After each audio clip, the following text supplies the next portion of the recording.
In the modern cannabis market, there's almost too many reviewers, and a lot of them are more or less promotional pages.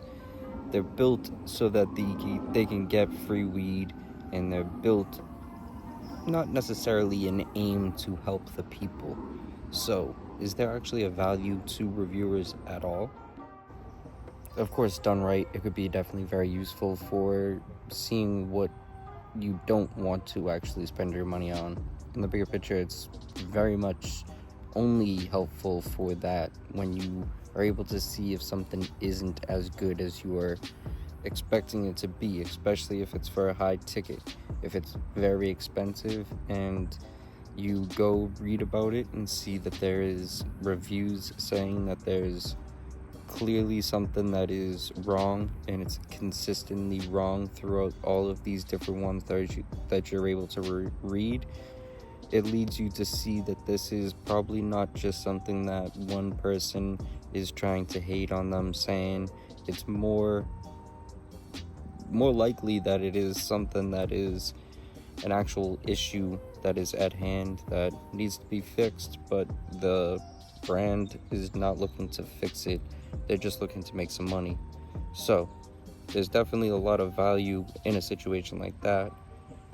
There is also a lot of value in being able to see the stuff, being able to see a video of it, being able to see someone experience it, because even if they can't put it into words, you can sort of see, did it change them? Did it make them any different from the beginning of the video to the end? So there's a lot of value in pieces, but of course people also take it for granted. One common thing that I've definitely noticed very much more lately than ever is some people will have the same score for everything. You know, the packaging was definitely a 10 out of 10. It came in this bag, crazy stickers. You feel me? But let's get into this review real quick. You know what I mean? So the packaging is definitely fire. Fire, you see it, right? You see it, bro. It's fire, bro.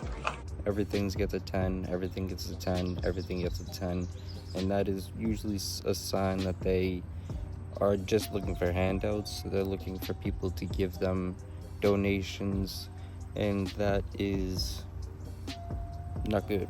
It's not something that's going to help the market in any way besides help fill that person's pocket. So it is definitely something that has become more and more popular, especially in the Instagram scene. So it's something that leads to a video like this. Of course, there is tons of value if done right, but you also have to see what brands are investing into the reviewers who are doing it right.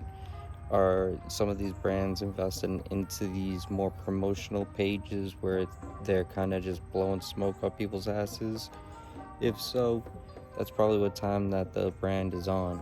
The brand will align themselves with a reviewer or a media person who is going to be matching what they are trying to get out of the game or put into the game. So it's definitely something to take note of, and I think that it's an interesting video to make, so let me know in the comments what you think. One quick thing I wanted to mention, the thing that I think is very important for a reviewer is someone that actually knows the lowest of lows, also the highest of highs, someone that's actually spent their hard-earned money to experience all of these certain things, because when you get a free whatever, it usually is much easier to enjoy it, much easier to kind of look at it with just ignorance. When you actually spend your hard-earned money on it, it is something that you are trying to conserve as much as possible. You're trying not to blow through it. You're trying to get as much as you can out of it. More bang for your buck when you're actually spending bucks on it. So one thing I think is very important is being able to have the knowledge of the lowest of lows, the highest of highs.